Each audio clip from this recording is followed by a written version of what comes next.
They organized over 300 speakers to come here and to inspire you, to empower you, and to educate you to be more and to do more. And this is what the MISC Global Forum is all about. So I'm glad you're enjoying the show so far. We had a lot of speakers. We had, of course, Bill Gates in the house, which was incredible, amongst many other incredible speakers.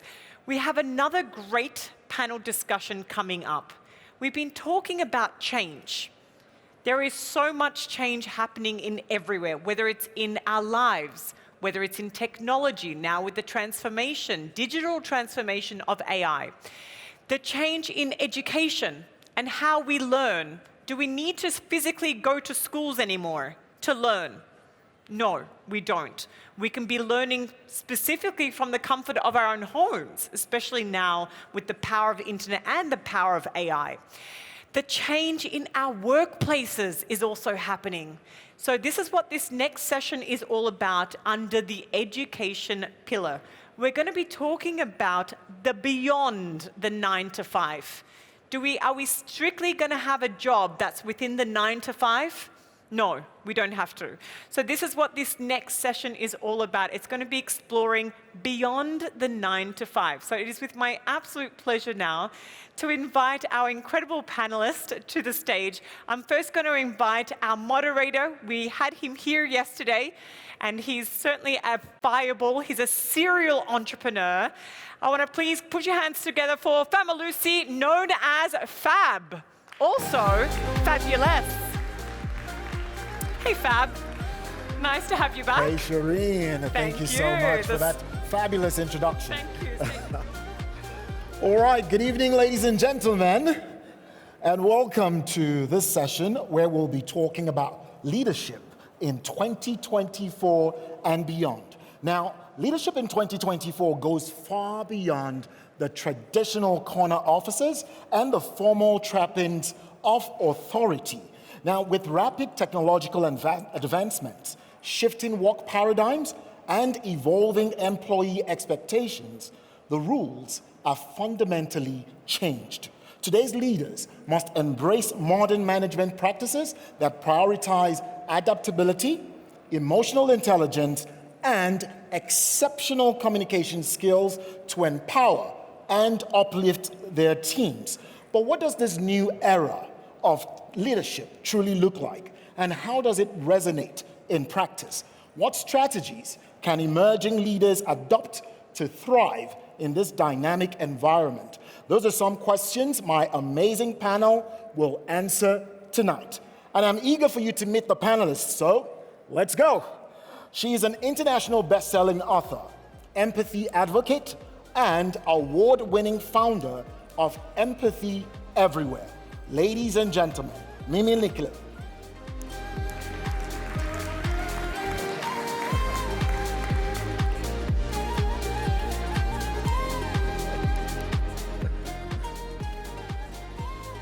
All right, you're very welcome, Mimi.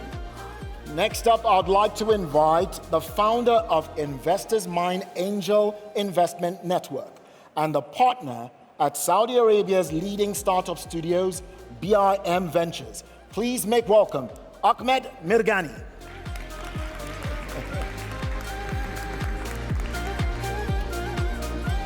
Awesome. As he makes his way up, I'd like to invite this gentleman who is an adjunct professor at Wake Forest University School of Medicine and serves as executive advisor at Center for Creative Leadership.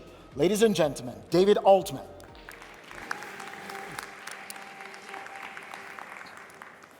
And last, but truly not the least, is a gentleman who trains CEOs and industry leaders to speak with confidence, clarity, and credibility. He is the founder of Speak Like a CEO. Please make welcome to the stage, Yasir Khan.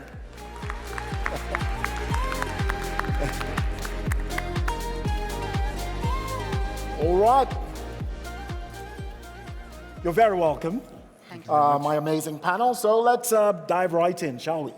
Ahmed. Yes. Good thing you're sitting right next to me.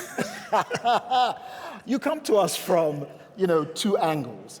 you're a rather young leader yourself with 3 companies, but you also work with startups providing investment. So the first thing I'd like to know is, how easy was it to assume leadership, the leadership role? Did it come naturally to you from a young age, or are there some strategies that you may want to intimate us with that allow you to remain confident in yourself and also inspire confidence in others? Sure. First of all, good evening, everyone, and thank you for having me in this panel. I don't think leadership is something that you can assume for a while. I think it's a way of style. So ever since I was a kid, I've wanted to be in leadership position, but I never knew what I want to be. So I did put a goal to be in a leadership position, and then it was a continuous process that since childhood days, I've been always trying new stuff that helps me to become a leader one day. And then throughout this process of becoming a leader, I've learned so much, and I'm still learning every day. So to answer the question, I would say that this is a goal since I was a kid, but I had to work hard for it, and I still have to work hard. And the tougher part is to maintain leadership. I mean, when you're in a leadership position, the challenge is to maintain the position. It's not becoming in a leadership role. Well, that's amazing. David, I'd like to come to you next. You've worked to develop leaders for many years now, right? So first, tell us, what does it mean, even, to develop leaders? What are the challenges you're helping them to overcome? So leaders are made, not born. And we've asked thousands of leaders 2 basic questions to understand how to respond to you. One, what were the experiences that you had that made you the leader that you are today? Ask the audience to think about that. And then second, what lessons did you learn from those experiences? And the responses that we got came in 3 buckets. About 10% of the time, people said, I read a great book, I saw a great speaker, I took a great course, and that really shaped who I am as a leader. The second category was around social learning. I observed other people lead, for good or bad, and I modeled how I show up in that way. And third, the school of hard knocks. I learned from hardship, from failure, from driving a culture change, from being asked to do something that I didn't know how to do. And so experience-driven leadership is really key. So I would encourage everybody to identify experiences that they've had that have made them the leader that they are today, and then develop a list of experiences that you and people that you trust think that you need to have to become a better leader, and pursue them vigorously. And I'll end with a quote from a CEO of a multinational corporation who was wildly successful. And you know what he said? He said, I never stopped trying to be qualified for the job. And that, I think, is the essence of leader development. Keep trying to be qualified for the job. Keep growing. We human beings, we love to grow, learn, and develop. Keep trying, keep growing as a leader. That's amazing. I'd like to just jump very quickly to Yasir. So is now beyond being, but then showing up as a leader requires that you communicate effectively. So Yasir, your company is called Speak Like a CEO, and I hope I am speaking like a CEO. So tell us, how does a CEO speak? Isn't it all like MBA jargon and a boss attitude? And speak like David, that's the short answer. But if you want to speak like a CEO, there are 3 main things, and you mentioned them right at the start: confidence, clarity, and credibility. But what are those things? We hear those terms a lot. If you think about the job of a CEO, it's to set a vision, stick to the vision, get people to follow the vision. So when you're confident, that means, do you believe in what you are saying? More importantly, do people believe the way you say it? So you have to speak with conviction. Number 2, clarity. Do you speak in a way where the vision is clear and easy to understand? So when you mentioned the jargon, it doesn't make it easier to understand. Yes, we might feel, hey, I'm going to use these complicated words and feel smart, but everyone nods their head, they pretend to know, and no one actually knows what you're talking about. So be clear. And number 3 is credibility, meaning, do I trust you as a human being? Do I trust that you will deliver on what you're talking about? Now, we've all been through some sort of training, and we've all seen public speakers who will read from a script or read from notes, and they can be the most experienced people in the world, but what happens when they read from the notes? All credibility goes out the window because we don't know that's really who they are, because they're putting on a mask. So are you credible? Now, the person that I learned this from, you might have heard him speak yesterday. I didn't know of him till 3 years ago, His Excellency Abdullah Al-Swaha. A client of mine told me, hey, I want to speak like him, and I had no, thank you. Yes. I didn't know who he was 3 years ago. And a client of mine said, hey, I want to speak like him, so I Googled him. And in the first 30 seconds, immediately, wow, this person knows how to speak. And when I dissected it, I found 3 things: confidence, clarity, and credibility. So that's how you speak like a CEO. Whew. Oh, you want to clap? Come on, you can. It's okay. Yeah, don't be shy. I can take some compliments. It's okay. All right then, Mimi. You've been in the advertising industry for a bit, and we know that that's quite a notoriously cutthroat industry. But in your work today, you talk about empathy as being the most important trait for leadership. Some may contest that. But can you explain what you mean? And how can young leaders go about developing this trait? You're right that some people will contest that, but that's because they don't really know what it is. So empathy is a skill set. Many people don't know this. You may have come here thinking that it's about being nice or soft or sympathy, perhaps. But what I'm teaching with the world is definitely not to be nice. Please be nice. It's good to be nice. But empathy is a skill set. It's built into your prefrontal cortex. You were born with this ability to understand others. And what I always say to people is, how are you ever going to lead someone if you don't first understand them? So the reason that I travel the world doing this work is to try and close the gaps between predominantly the top, the middle, and the bottom, because for the first time in history, we have 4 generations in our workforce. Now, there's a big gap between 70 and 17. Most people don't speak the same language, let alone tweet the same language. So empathy is a skill set. It is critical to reconnect our workplaces and our world. Organizations that have it right get 23% higher profits. So this is a hard skill set, Fab. Hard to find, hard to master, and hard to maintain. But when you get it right, you get hard business results. So if I was going to give you one tip to really bring this to life in your work, I would start with listening, which is what I spend most of my time working on, is how to really encourage people to listen.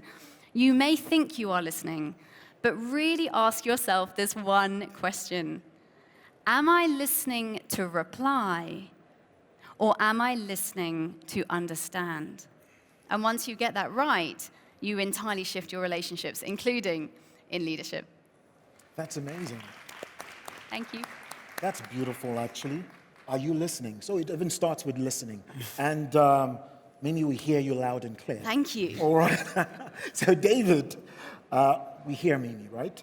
On the role that empathy plays. But I think many of us still have an image in our heads of who a typical CEO is or should look like. But that's changing today, isn't it? And secondly, what are the new skills or characteristics that you'd say are important for a young person if they want to be in the pipeline, say, for business leadership? So the easy answer I could give would be, you need to know machine learning, artificial intelligence, digital fluency. You need to know about change. But that's true and necessary but not sufficient. So just on empathy for a moment, we did a study a couple years ago with 7,000 people in 38 countries on empathy. And what we found, and we measured empathy behavior, what we found is dose response. The more empathy behaviors that bosses show, their subordinates rate them as a more effective leader. It goes up, splits the X and Y axis. And then we asked bosses about derailment risk. What's the likelihood that these leaders are going to derail, are going to fail? Inversely related. More empathy, less derailment. So just to support that across the country. But beyond that, I know the smartest person in this room. You know who it is? I see a couple hands go up. It's the room. It's the room. And if you ever think that you're the smartest person in the room, find another room. So the reason I share that is the skills that are needed are people skills. It's how you unleash the collective capabilities of other people with whom you work. So some of the skills, some of the technical skills are going to change. If we talked about AI 2.5 years ago, we'd be talking about appreciative inquiry. Because it was just 2 years ago in this month that ChatGPT came out with their first version of AI. So yes, we need to have subject matter expertise and to deal with trends, but at the end of the day, leadership is about people. And so you've got to be expert in people development and unleashing and helping people flourish. Beautiful. Thank you so much. So I'd like to come to you, Ahmed. You fund young business leaders, right? And it's often said that when someone invests in a business, they're not just investing in an idea, but in the person, as the person with the idea. So what are those traits? What are those skills that you look for in the young leaders that you fund at BIM? Okay. So I think everything that we are looking for in young entrepreneurs and people that we want to work with or invest in is basically a reflection of what we have in the DNA of BIM. So I'll start with an example within BIM itself. So in BIM, we hire for, number one, attitude. So that's the first criteria for anyone who wants to work with us. And then number two, it's grit. So that means that you are consistently having a great and a good attitude. And then number three is a technical know-how. I could teach you anything, but I cannot raise you. I cannot teach you good principles if you don't have them from home. Because definitely your parents tried before me, and if you don't listen to them, you're not going to listen to me. So,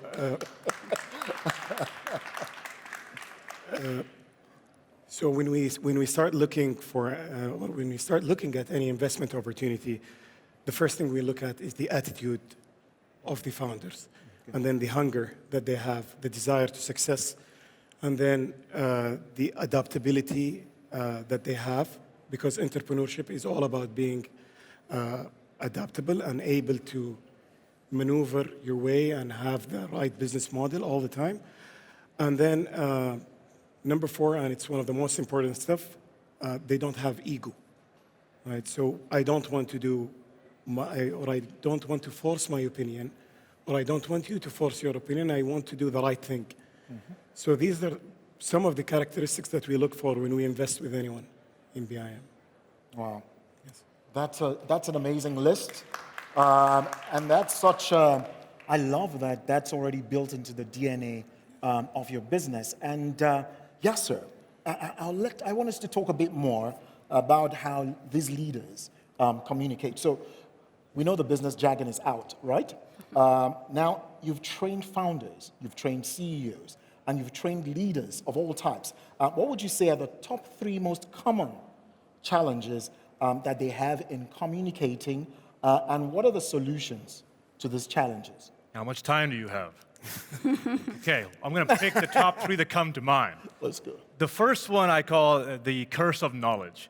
When you acquire a lot of experience, you know the nuances, you know the technicalities, and there is this urge to share all of that. Unfortunately, what happens is this creates complexity, meaning you talk at such a complicated level, you can lose people sometimes. So the solution to that would be to prioritize simplicity over complexity. Always choose the fewest possible words in the simplest language. Number 2 would be a over-reliance on logic over emotion. Meaning, we want to be matter of fact, we want to sound intelligent, we want to sound like an executive, but we don't really follow just the instructions. We need some emotional component. And I remember when I was in 6th grade in Pakistan, I was eating a bag of chips after school. And my dad came to pick me up. I got in the car, I finished the chips, I rolled down the window and I tossed the bag out. My dad stopped the car in the middle of the highway, looked at me and said, "Pick that up." Do you think I've littered since then? No, because emotionally I felt it in that moment. I haven't because it had an emotional resonation with me. So you can give people instructions because they tell people what to do, but you also have to inspire them with emotion to actually do it. The instructions are not enough. So a lack of emotion is another challenge. And the last thing is, it's a more nuanced one. It's this need to come across a certain way. So prioritizing perfection over connection, meaning when I'm on stage, when I'm speaking, I want people to see me as a leader, see that I'm confident, and sometimes we'll put on a mask and pretend to be someone we're not. We want to be an overly polished version of ourselves. And we don't realize when we do that, we lose people because they can tell we're not really being us. We're not being who we really are. So we can fix that by just switching the order. Instead of perfection over connection, you prioritize connection over perfection. And I'm not sure if some of you saw, but we had Her Royal Highness Princess Rima speak today. And she had this perfect combination of warmth, intelligence, expertise, and when she speaks, you can feel the emotion, you can feel the intellect, and you want to follow what she says. So to summarize, what you should do is prioritize connection over perfection, simplicity over complexity, and speak in a way where people feel it, because if they feel it, they follow it. Yeah. Yeah, sir, I like the fact that, and I'm just going to stay with you for a quick minute. I love the story you told because it sort of touches on something I was going to ask you. That's cross-generational communication, right?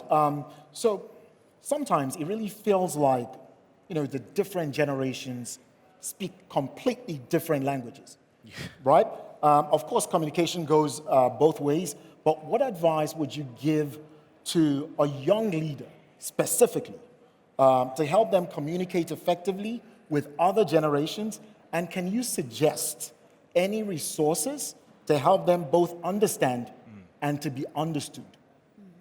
Well, first of all, I have an 11-year-old sister. So I face this challenge on a daily. I recently added 2 new terms to my vocabulary. One is no cap, and the other one is Riz. I'm seeing some smiles here, so I'm starting to feel my age. But I know the challenge. So if I were to advise her or the younger generation, the first thing I would say is you have to be a chameleon. That means you have to adapt your communication style to the people you're speaking to in the context you're speaking.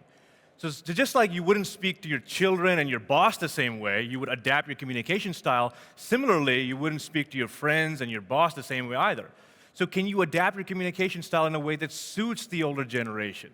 So for example, in our generation, memes are very popular. We love texting all the time. We like using words that don't have the best spelling. So can you formalize that a little bit? Can you adapt your communication style? So that would be number one. Number two, I feel like speaking directly is a bit of a lost art, especially in my generation. We like to go and twist and turn as much as possible. But if you're an experienced leader here, and by the way, raise your hand if you're a leader, you're leading a team here. Okay. I'm sure you prefer someone to be as direct as possible when they speak with you. So if you can speak in a way that gets to the point right away, you cut through the fluff, you just show expertise. You show confidence, and you also show that you have thought through your questions and your thoughts. Because your level of intelligence will be determined by your quality of your questions and the quality of your thoughts. So show people that you have thought about what you're about to say. And the last thing, I saw someone do this today. Rathil, one of the speakers here, she's 13 years old, she's a content creator. I was blown away by how well she speaks. But she leads with curiosity. Now, when we're young in our career, we don't know how to add value, we don't have a lot of experience, what do? You ask questions that get people to think. When they think of something they haven't thought about before, you create new perspective. When you create new perspective, you add value. So when you lead with curiosity, when you are direct, and when you learn the skill of communication, when you learn to speak like a CEO, there is no place you can't go. Thank you very much, Yasir. And as you spoke, I haven't seen David nod too many times in the course of this conversation, but he actually did nod a couple of times in this one. You want to jump on that real quick and talk about what your generation is doing or has done in terms of communicating with other generations? Well, so we've done research at CCL on generational differences and similarities, and there are more similarities than differences. So there are differences in generations, but human beings value some of the same things. They want to be heard. They want to matter. They want to belong. They want opportunity. They want to be developed. And sometimes what we call a generational difference is simply, it's not a generation, it's age. You're earlier in career, therefore you're at lower level in an organization. So let's focus on what really matters to human beings and feed that with everything that we have. And we will bridge some of the real and perceived gaps between generations. And there's one more thing I want to say. So what's happening in the kingdom, I haven't seen anywhere else in the world. So I want to call this out. We all want to be part of something that's bigger than ourselves. And I would say Vision 2030 is bigger than any one person. Now, the Crown Prince has come up and is an advocate for that. But by show of hands, if you live or work in the kingdom, do you feel like you are part of Vision 2030? Raise your hand. Okay, look at that. This is what people expect of leaders, young and old. Give us a vision, but not just your vision. Give us a vision that speaks to our heart and our soul that we can be a part of, that we can own part of the vision. When you get that, you bridge generational differences and you move countries, which is what's happening here.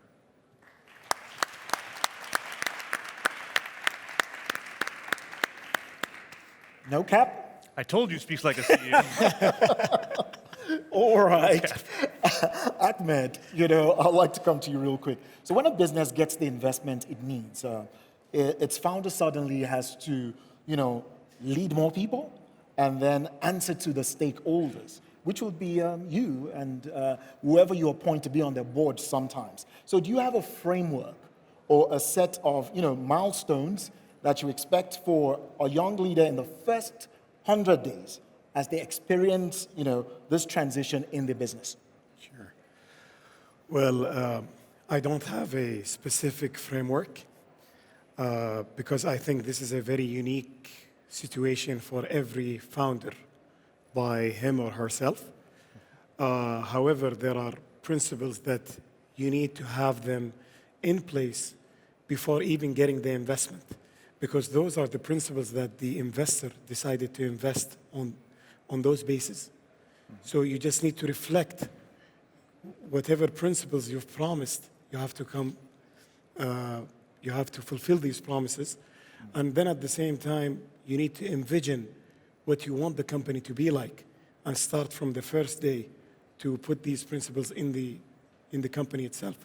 And then, because if from the start you say that this is how the company is going to look like, and then you become rigid about it, right? And you start benchmarking to a company which was 100 years old, like GE or Pepsi or Coca-Cola, then you're just setting up the company for failure. You need to have the right principles. You have to be credible, direct, like Yasir was mentioning. And then, like what David was just saying, you need to give the people who are going to believe in the vision of the company something that they feel that they are part of. So there is no framework, at least in my opinion, because if I put a framework, and then I'll not be innovative, right, which defeats entrepreneurship. All right. Yes. Thank you very much. So Mimi, sorry, you've been quiet for a little bit. I apologize. I'm listening. I'm listening. I've mastered it. All right, so we've never had, more individuals from different generations in the workplace like we do today. And, this can lead to conflict due to different leadership styles. So how would you train a young leader to work effectively with so many different generations? Perhaps you have 1, 2, 3 tips or tricks you may want to share with us.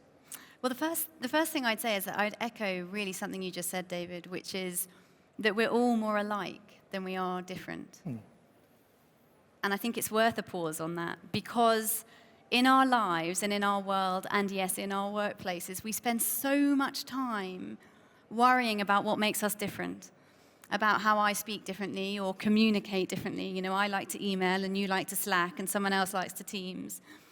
And how they say things and how I say things. But in the end, we're in a team to be a team. So I really value what you said about shared value, but I value even more the point around the things that bring us together are actually bigger than the things that pull us apart. And I think if you start from there, you find a confidence that perhaps you didn't have, that those gaps that you feel or perceive to be big between perhaps you and your boss or the board of directors are far less than perhaps you think they are. And what I would say, Fab, is that there are many definitions of leadership, right? I mean, there's probably, I don't know how many there are, but I'm sure as many as you can Google, you'll find. But I like to make it really simple, and that's what you were saying earlier, yes, about keeping things simple, right? Is that to lead, somebody has to follow, right? That's at its simplest, right? To lead, to be a leader, someone has to be coming with you. And I believe that the people that people follow are the people that listen to them. And I want to give you an example that perhaps you can all use to try it. So I want you to think of 3 people in your lives that you consider to be a really good listener. If we were in a workshop, I'd ask you to write it down. But just in your minds, just think of 3 people, can be in life, in work, in your community, that you feel listen to you really well. And then ask yourself, is there anybody on that list that you want to work for, that you enjoy working for or spending time with? Put your hand up if there was someone on that list that you enjoy working with or you want to work for, right? And then question to yourself whether there are people on your list that you don't like or you don't want to work for.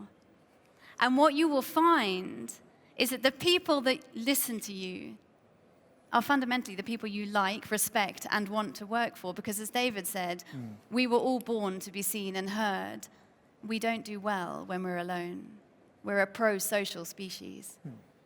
So that would be my tip. My tip would be to really consider how you feel when your leadership listens to you, and then replicate that outwards. And I think you'll find those gaps shrink really quickly.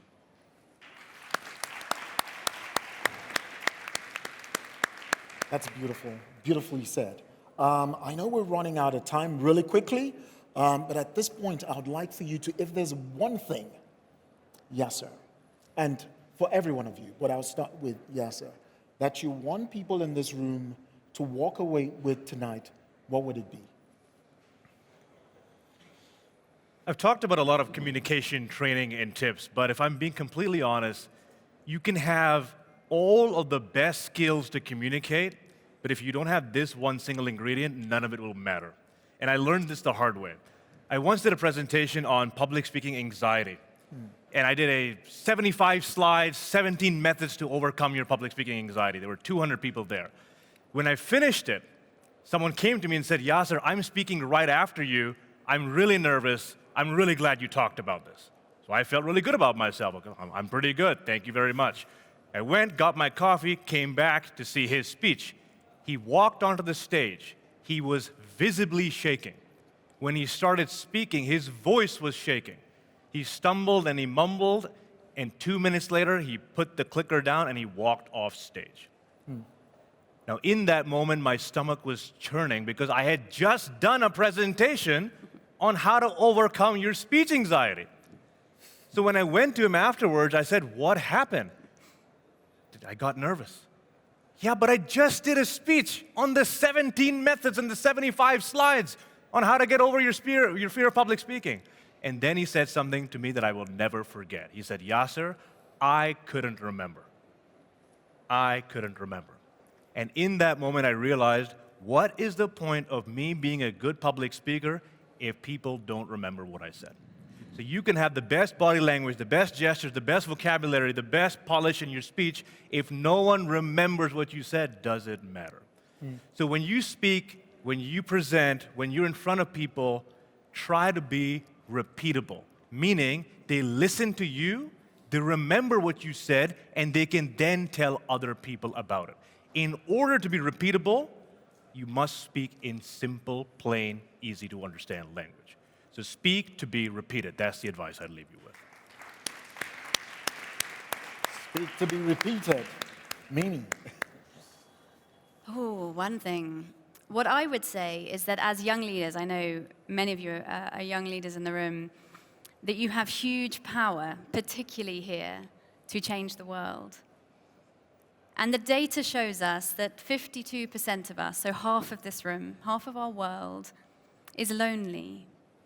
And loneliness is now the highest burden to our healthcare system worldwide. Not cancer, not heart disease, loneliness. 300 million of us don't have a single friend. How sad is that? But all of you, as leaders and future leaders, particularly in a country that is set to change the world, can make an impact. So my one thing to say would be find your dream and stick with it. Listen to everybody. Make everybody feel heard, and you can fill some of those gaps that our world has created. And we're relying on you guys, so we're relying on you to fill them. And David? All right, so your potential is unknown and unknowable. Your potential is unknown and unknowable. Believe that and treat other people in the same way, and we'll all flourish. And I'm having a PTSD story from Yasir, so I'll share that around potential. When I was like 14 or 15 years old, I was in a youth group, and we went on a little retreat, and adults were there. And one of my friends couldn't give a speech, but he'd written out a speech. And he said, you have to give it to me. You give it for me. So he gave me a speech, and I got up in front of 100 people. I knew how to read. I looked at it, and I went blank. I was talking, but I don't know what happened. I don't know what I said. It was mumbling, and I couldn't read anymore. And at that point, I was determined that I was going to overcome that. And I took public speaking in university, and I forced myself to believe that my potential was unknown and unknowable, that I could get better at it. And over the course of a number of years, I felt more comfortable, and now I didn't even remember that story till you drew it out of me. So thank you for that. And here you are delivering just like the CEO. Ahmed? Yes. So you made it very difficult when you said only one thing. But the one thing that comes to my mind, and I think it's the most important trait or the most important asset that you would have and will turn you into a good leader, is reputation. And the reason why I'm talking about reputation, because it's a continuous process. It's something that it's very challenging that you maintain, very easy that you can damage it. Like one incident can damage everything. So if you don't have a good reputation since childhood until you leave this world, then you cannot be a leader. I mean, you cannot lead if you don't have the right reputation. It's that simple. Reputation is important if you want to be a leader. So I really do think that this session has indeed fully delivered on its objectives, even with our limited time. But I believe we're all leaving with some very key takeaways and actionable insights. I will not forget a few things that were said here today. Mimi did say empathy is a skill set, and it has to do with understanding people. And she asked the question, are you truly listening? And to lead, somebody has to follow. All right, Ahmed, leadership skills or leadership starts with a desire to lead, but you must work at it. And of course, we love the DNA of BIM and all that those values represent, the values of grit, great attitude, technical know-how, desire, hunger to succeed, adaptability, and zero ego. All right, I love that. David, leaders are made, they're not born. Experience, leadership is key. And of course, you must commit to growing as a leader. Human beings want to be heard. Focus on what really matters to human beings to truly communicate. Yasir, speak with clarity, and you need to be believable. Prioritize simplicity in your communication and inspire with emotion. Adapt to the communication style of the other generation. So those are some things I'm taking away. Hopefully you do too. So thank you very much to our dear panelists. An applause for them for such a transformational session. And to you, our amazing audience. You're the best. Enjoy the rest of the forum. It's still MGF 24.